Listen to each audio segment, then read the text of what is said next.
서강대학교에서 영문학을 가르치던 장영희 교수가 쓴 이 아침 축복처럼 꽃비가라는 책에 보면 장 교수의 제자가 보낸 이런 편지 글이 있습니다. 선생님이 해주신 말씀 가끔 생각합니다. 문학은 내가 남이 되어보는 연습이고 남의 아픔과 슬픔을 이해하는 마음이야말로 진정 아름다운 사람이 되기 위한 조건이라고 하신 말씀이요, 살아가면서 내가 저 사람이라면 하고 생각하는 것, 그게 정말 많은 도움이 되는 것 같아요, 이렇게 썼습니다. 참 좋은 글입니다. 오늘 사마리아 여인을 만나시는 예수님을 생각하면서 제 마음속에 맴도는 생각을 한마디로 정리해 보니까 바로 그 말이에요. 내가 남이 되어보는 연습입니다. 내가 남이 되어보는 연습이에요. 내가 저 사람이라면 생각하는 겁니다. 오늘 성경 말씀을 보면 예수님 마음이 사마리아 여인의 마음을 깊이 이해하고 계시는 거예요. 그것만이 아니라 그 여인의 마음 속으로 들어가셔서 그 여인의 외로움, 아픔, 목마름을 느끼시는 거예요. 그래서 그 여인이 꼭 하나님 만나서 하나님 사랑 받는 딸로 회복되고 그 사랑 때문에 거룩한 소명을 가지고 남은 인생 살도록 변화시켜 주시는 겁니다. 그리고 그 책에서 아주 좋은 말이 또 나와요. 글을 잘 쓰는 비결이 뭐냐? E.B. 화이트라는 사람이 수필가인데 그분이 이런 말을 합니다. 인류나 인간에 대해 쓰지 말고 한 사람에 대해 쓰는 것, 이거 글 잘 쓰는 비결이라는 거예요. 인류나 인간에 대해 쓰지 말고 한 사람에 대해 쓰는 것, 이게 글을 잘 쓰는 비결이다. 참 좋은 말입니다. 바로 이것이 예수님이 보여주신 한 사람에 대한 하나님 사랑입니다. 우리 교회가 받은 One Matters라는 상이 바로 그거예요. 그 한 사람.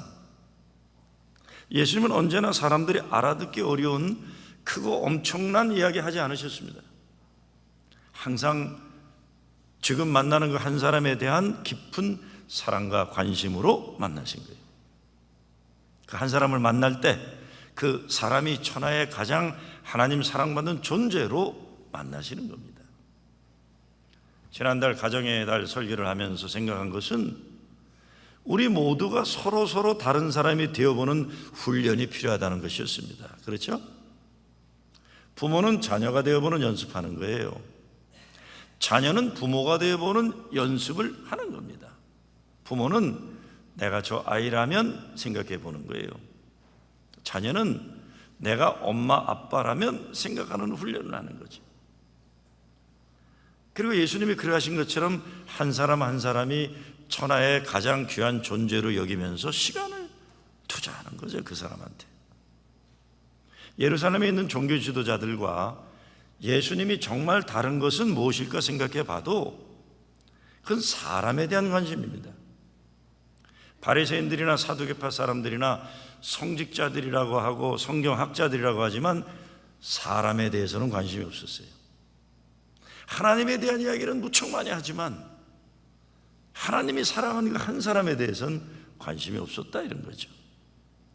종교 지도자이건 정치 지도자이건 예루살렘 중심의 지도자들의 문제는 그 나라 백성들이나 회당을 찾아오는 한 사람 한 사람을 자기들 기득권을 유지시키기 위한 도구로나 여겼던 겁니다. 그런데 예수님은 항상 한 사람 한 사람을 만나시고 대화를 나누시고 변화되기까지 같이 계셨던 거예요. 이것이 칼릴 지브란이 쓴 인간 예수에서 예수님이 말씀하시는 것, 그겁니다. 다른 사람들은 자기들을 위해 너를 사랑하지만 나는 너를 위해 너를 사랑한다. 나는 너를 위해 너를 사랑한다. 바로 그것입니다. 오늘 말씀에서 무엇보다 예수님이 사마리아로 가야 한다고 결단하시는 것도 한 사람을 만나기 위해 그러신 거예요. 사마리아 사람들은 유대인들이 가장 싫어하는 사람들입니다. 유대인들은 그들과 상종하지도 않았고 예루살렘에서 갈릴리 가기까지 사마리아를 지나가면 짧은 길인데도 뺑 돌아서 갔어요. 사마리아 사람들 만나려고요. 이 한 사람이 누굽니까?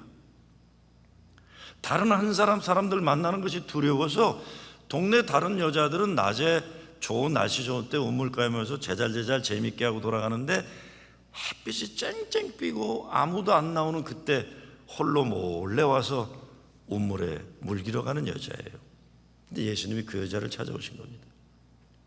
저는 성경을 읽다가 예수님의 이런 모습에 참 감동을 많이 받습니다.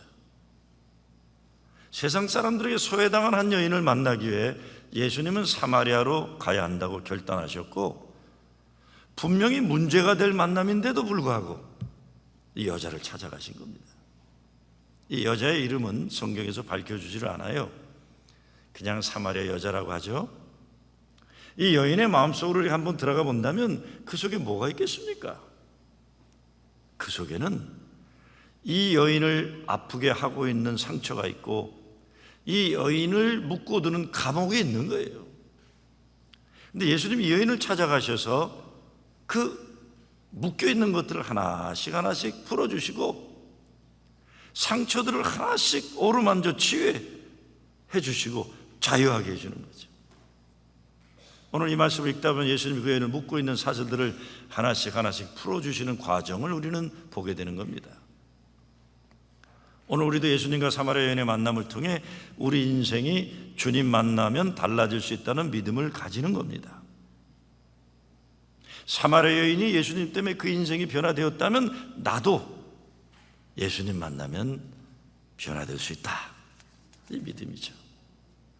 본문 말씀을 통해 우리는 세상에서 버림받았던 한 여인의 거룩한 인생의 변화의 과정을 보는 겁니다. 첫째, 운명에 맡기고 사는 삶에서 거룩한 소명의 삶으로 전환, 변화가 이루어진 거예요. 사마리아 여인은 자기 인생에 대해 별 큰 기대 없이 살아가고 있는 사람입니다. 운명에 맡겨진 자기 자신의 인생의 소망, 꿈 이런 것도 없어요. 부끄러운 과거를 가진 자신이기 때문에 다른 동네 여자들 옆에 끼지를 못하는 거예요. 이미 5명 남자들과 살았고 지금 살고 있는 남자도 사실은 정식으로 결혼하지 않고 사는 겁니다. 저는 잘 모르겠지만 상상해봐도 그래요. 와, 5명 남자하고 사는 게 얼마나 재미날까? 그럴 리가 없습니다. 한 사람하고 사는 것도 지겨운데 어떻게 5명하고 사는 게 여자들이 재미나겠습니까? 참 안 된 여자예요. 어쩌면 이 당시에 이렇게 많은 남자하고 살 수밖에 없던 여자는 계속 남자들에게 버림받으면 안 되었던 연약한 여자일 수도 있어요. 우물가에 모여 재밌게 살아가는 다른 여인들이 볼 때 이 여자 남편 6이나 바꿔가며 사니 얼마나 재밌을까 지지고 볶고 말들 하겠지만 이렇게 살아야 되는 여자는 기가 막힐 겁니다. 다른 여자들에게 손가락질 받고 살아야 한다는 거 참 힘든 거예요. 어디 그것뿐이겠습니까? 동네 여자들은 조롱하겠지만 동네 남자들은 실실 웃으면서 그 여자 지나갈 때마다 지들끼리 기득기득거리는 거예요. 얼마나 힘들겠어요. 항상 외롭게 사람들을 피해 살아야 한다는 것 비참한 외로움도 그냥 외로움이 아니라 소외되어 버려서 억지로 외롭게 되어버린 그런 존재입니다. 그런데 이런 인생에 대해 특별히 불만이 있는 것 같지도 않아요. 남들에게 무시당하고 소외된 자신의 삶을 이제는 운명으로 받아들이고 살면서 아무도 사람들이 없는 시간이 되면 물을 길러 다니는 겁니다. 사람이 자기 자신을 포기하는 것만큼 불행한 것 없습니다. 사마리아 여인은 자기가 자기를 포기하고 체념하고 살아가고 있어요. 그런데 예수님이 이 여자를 찾아오시는 겁니다. 정진홍의 소프트 파워라는 책에 피터 레이놀즈라는 작가가 쓴 The Dot, 점이란 책에 이런 내용이 나옵니다. 베티라는 아이는 미술 시간에 아무것도 그리질 못했다. 뭘 그려야 할지 어떻게 그려야 할지 엄두가 나질 않았기 때문이다. 이미 미술 시간이 다 끝났지만 아무것도 그리질 못한 베티를 보고 선생님이 다가와 빙그레 웃으며 그냥 네가 하고 싶은 대로 해보라며 기다렸다. 그러자 베티는 자기는 안 된다는 체념의 뜻에서인지 쥐고 있던 연필을 거칠게 도화지 위에 내리 꽂았다. 그리고는 선생님에게 점 하나 찍힌 도화지를 내밀었다. 그러자 선생님은 다 다시 베티에게 도화지를 건네주며 이렇게 말했다. 자, 이제 내 이름을 쓰렴. 일주일이 지났다. 베티는 선생님 방에 걸린 액자를 보고 깜짝 놀랐다. 그 액자 안에 든 것은 점 하나 찍고 베티라는 이름을 적었던 바로 그 도화지였기 때문이다. 그런데 그것을 한참 동안 뚫어지라 쳐다본 베티는 자기도 모르게 내가 저것보다 훨씬 멋진 점을 그릴 수 있었는데 라고 생각했다. 그 후 베티는 연필만이 아니라 물감까지 써가며 온갖 색깔의 점들을 다양한 크기로 그리기 시작했다. 그러고 얼마 후 학교에서 전시회가 열렸다. 베티가 그린 작고 큰 다양한 색깔의 점 그림이 사람들의 시선을 잡았다. 베티는 졸지의 교내 스타가 되었다. 베티보다 나이 어린 후배가 찾아와 어떻게 하면 자기도 그림을 그렇게 잘 그릴 수 있겠느냐고 물었다. 베티는 후배에게 도화지를 내주고 뭐든 그려보라고 말했다. 그 아이는 연필을 쥐고 낑낑거리더니 도화지를 베티에게 돌려줬다. 그 도화지 위에는 삐뚤삐뚤한 선만 가로로 그려져 있었다. 그래서 한참 동안 바라보던 베티가 다시 도화지를 어린 후배에게 건네주며 이렇게 말했다. 자, 이제 여기에 내 이름을 쓰렴. 여기에 내 이름을 쓰렴. 예수님이 자기 이름 없이 살아가던 사마리아 여인에게 오셔서 이제 당신이 그려가는 인생에 당신의 이름을 써요. 이거 말씀하시는 거예요. 남들이 볼 땐 이 그림이 별 일 없이 보이는지 몰라도 이름을 써요. 오래전에 문익환 목사님이 사마리아 여인에 대해 쓰신 글이 있었는데 문 목사님이 이 사마리아 여인을 자기 사랑하는 여동생에게 호소하듯이 외친 글이었던 것 제가 기억합니다.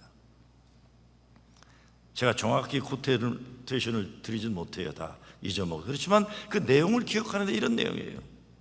여인아, 세상 사람들이 모두 그대를 더러운 여인이라고 손가락질 하더라도 너는 견뎌내야 된다. 아니다 여인아, 너는 하나님이 생명보다 사랑하는 귀하고 아름다운 딸이란다. 여인아, 세상 사람들이 모두 너를 더러운 여인이라고 손가락질한다 하더라도 너는 너를 포기해서는 안 된다. 하나님은 절대로 너를 포기하지 않으신다.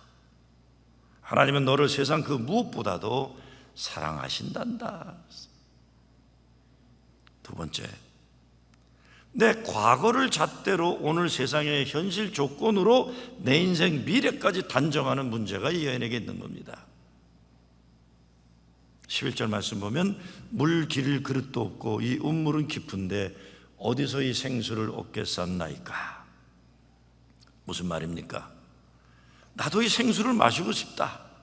그렇지만 현실 조건으로 볼 때 불가능하다. 그렇기 때문에 그냥 살아간다 이 뜻입니다. 물은 마시고 싶지만 물 기를 그릇이 없다. 그리고 운물이 너무 깊다. 이게 여인의 한계의 현실입니다. 우리는 물기를 그릇이 없는 것이 문제라고 생각하는데 예수님은 걱정하지 마라. 오히려 물기를 그릇이 없어야 예수를 전적으로 의지하고 그리할 때 영원히 목마르지 않은 생수가 넘쳐나리라 약속하시는 거예요. 13절에 말씀합니다. 가라사대 이 물을 먹는 자마다 다시 목마르려니와 내가 주는 물을 먹는 자는 영원히 목마르지 아니하리니 나의 주는 물은 그 속에서 영생하도록 솟아나는 샘물이 되리라. 보세요.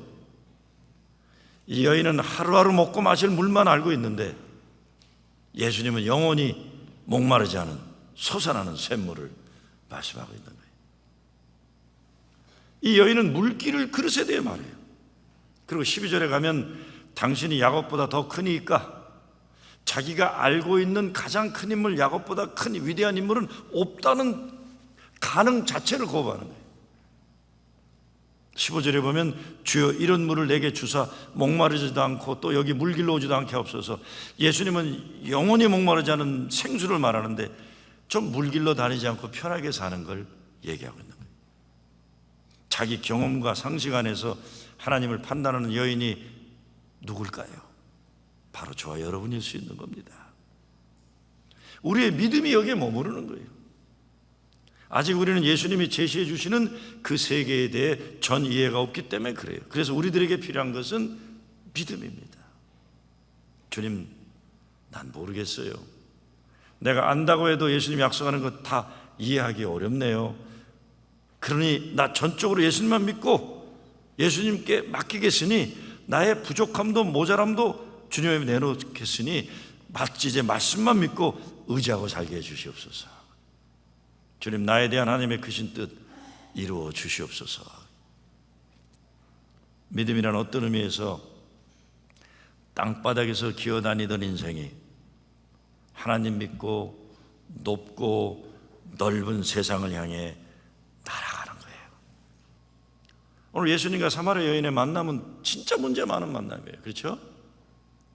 유대인과 사마리아인 사이는 서로 경멸하는 인종 감정이 나쁜 거 당연하고 남녀예요, 그것도. 그리고 남자하고 살아가는 삶이 그리 깨끗하지 않은 여자하고 만나는 거예요.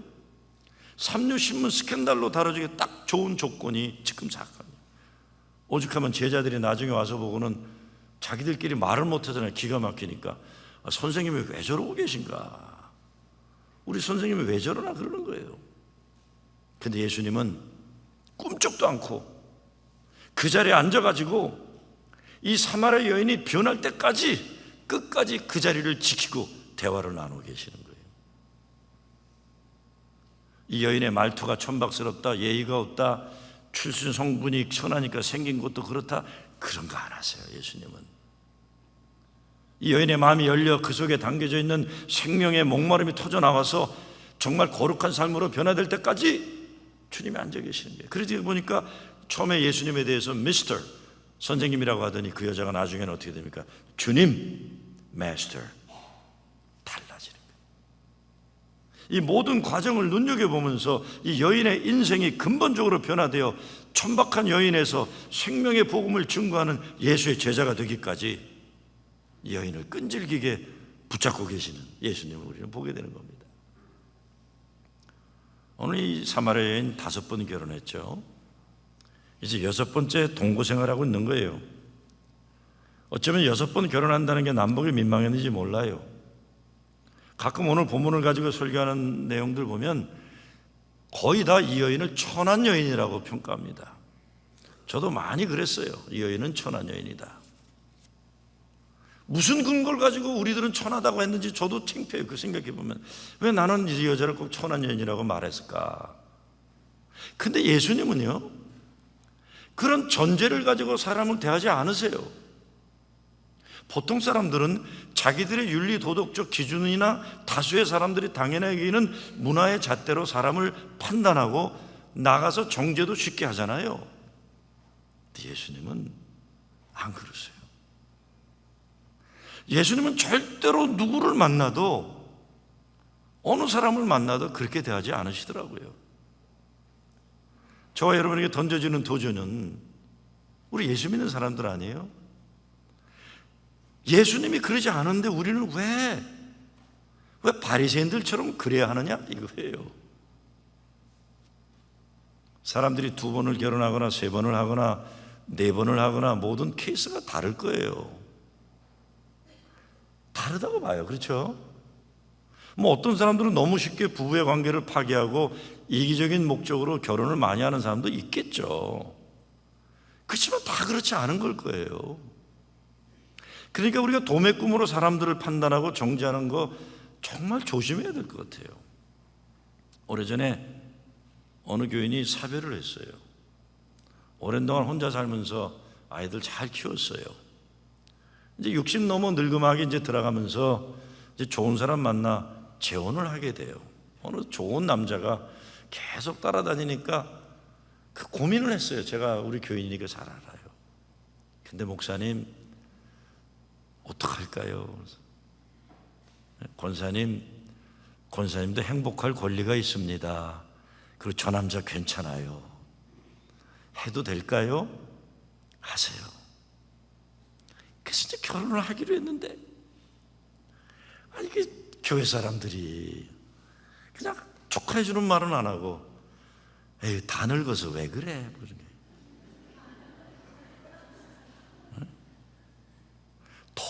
힘든 건 애들이 엄마를 배신자로 보는 거예요. 지들은 다 결혼해서 살면서 지 엄마 일찍 과부돼서 고생하면서 키웠는데, 지들은 행복하게 사는 걸 당연하게 여기면서 지 엄마 행복한 거는 꼴을 못 보겠는 거예요, 이것들이요. 목사님, 내가 배신자인가요?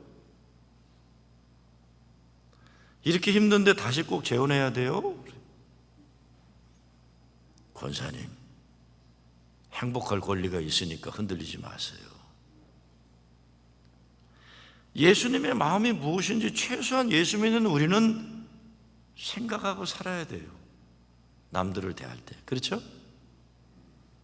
무엇보다 사람이 자기 자신을 포기하는 것만큼 불행한 것 없습니다. 사마리아 여인은 자기가 자기를 포기하고 체념하고 살아가고 있어요. 근데 예수님이 이 여인을 찾아오신 거예요. 세상 사람들은 이 여자에게서 거지 같은 운명을 보았지만 예수님은 이 여자는 하나님의 사랑받은 거룩한 존재, 그렇기 때문에 거룩한 사명을 보신 겁니다. 그리고 무엇보다 중요한 것은 사마리아로 통행하여 하겠는지라는 말씀이에요. 여기에 예수님의 단호한 의지가 담겨져 있어요. 이 말씀은 우리 개인계에는 물론 가정, 교회 나가서 아직도 유일한 분단 국가로 존재하는 우리 민족에게는 참 중요한 말씀이에요. 우리 인생에서도 만나기 싫은 사람들이 있고 가기 싫은 길이 있죠. 그런데 예수님은 그 길을 가야 하고 만나야 하고 담을 뛰어넘어야 한다고 말씀하시는 겁니다.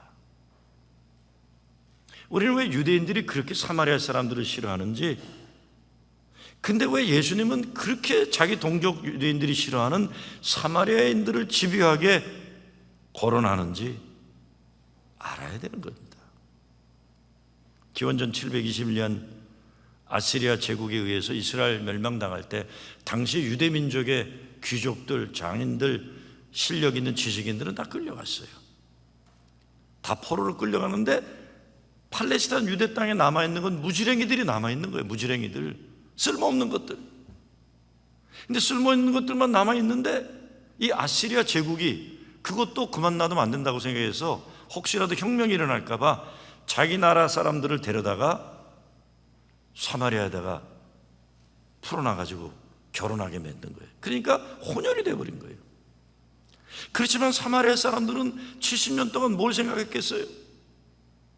이제 우리 민족의 지도자들이 돌아오면 우리도 떳떳하게 살 수 있을 텐데 기다렸는데, 막상 해방이 되어서 민족의 지도자들이 돌아왔는데 유대 민족 지도자들은 사마리아 사람들을 멸시하는 거예요. 포로로 끌려갔던 자기들은 믿음 잘 지켰는데 고통 가운데, 지도자가 없는 가운데 이 무지랭이 그룹들은 아시리아인들과 혼혈이 됐으니까 자꾸 경멸하는 거예요. 그것도 모르고 사마리아 사람들은 성전을 재건한다고 그럴 때 우리도 돕겠다 그랬더니 유대인들이 너네들 도움 필요 없다. 무시하는 거예요. 무시하는 거. 이 엘리트들이요, 종교 엘리트들, 좀 자기들이 깨끗하다고 생각하는 이런 사람들이 얼마나 잔인한지 생각해 봐야 돼요. 지도자들이 없는 동안 아픔 겪으면서도 나라를 지켰던 무지랭이들이 혼혈이 됐다고 무시한 거예요. 그런데 이 예수란 사람은 하여간 어떻게 해서라도 사마리아인 속으로 들어가야 된다, 사마리아인을 만나야 된다 이러시는 거예요. I must go through Samaria. 의지의 결단. 그거는 유대민족의 살 길은 이 사마리아를 통과해야 된다. 과거 역사 때문에 현재와 미래가 불행하면 안 되기 때문에 과거의 아픔을 서로 끌어안기 위해 유대인들은 사마리아인 속으로 들어가야 된다. 우리들은 모두 나름대로 사마리아를 가지고 살아갑니다. 그래서 남들에게는 알리기도 창피하고 그래서 오히려 더 그것을 숨기고 싫어합니다. 근데 언젠가 우리는 그걸 끌어안아야 돼요. 때로는 이것 때문에 고난의 십자가를 져야 할지도 몰라요. 그러나 예수님은 사랑과 생명을 위해 사마리아로 통과해야 된다고 말씀하는 거예요. 여러분, 용서하기 어려운 사람들, 미워하는 사람 있죠? 예수님은 꼭 그 사람들 만나야 된다 말씀해요. 온물가의 여인처럼 난 구했네, 헛되고 헛된 것들을. 그때 주님 하신 말씀, 내 세매와 생수를 마셔라. 많고 많은 사람들이 찾아섰네, 헛되고 헛된 것들을. 주 안에 감추인 법에 세상 것과 난 비길 수 없네. 오 주님 채우소서. 나의 잔을 높이 듭니다. 하늘 양식 내게 채워주셔서 넘치도록 채워주소서. 오늘 우리에게 어떤 생명의 목마름이 있나요? 우리가 지금은 묻어두고 감추어두고 살아가고 있을 뿐이지만 내 속에 주님과의 만남을 목마르게 기다리고 있는 것은 무엇입니까? 온물가에 떳떳하게 몰려다니며 살던 문제없는 여인들보다 사마리아 여인은 세상적으로 불행한 여인이었습니다. 그러나 이 여인은 예수님을 만났어요. 그를 주님으로 영접했고 그로 인해 그녀의 인생은 변화되었습니다. 우리 목마른 인생도 주님 만날 때 영원히 목마르지 않는 생명수를 주님이 주실 줄 믿습니다. 우리 자신도, 우리 가정도, 우리 민족도, 이 땅 인류의 오늘과 내일도 목마름의 현실은 예수 그리스도를 만날 때만 해결될 수 있는 겁니다. 저와 여러분은 그 복음을 증거하기 위해서 부름받은 존재들이죠. 사마리아 여인을 찾으신 예수님, 우리도 찾으셨어요. 예수님 만나 거룩한 인생 변화를, 그래서 거룩한 소명을 가지고 사는 여러분 되시길 주의 이름으로 축원합니다.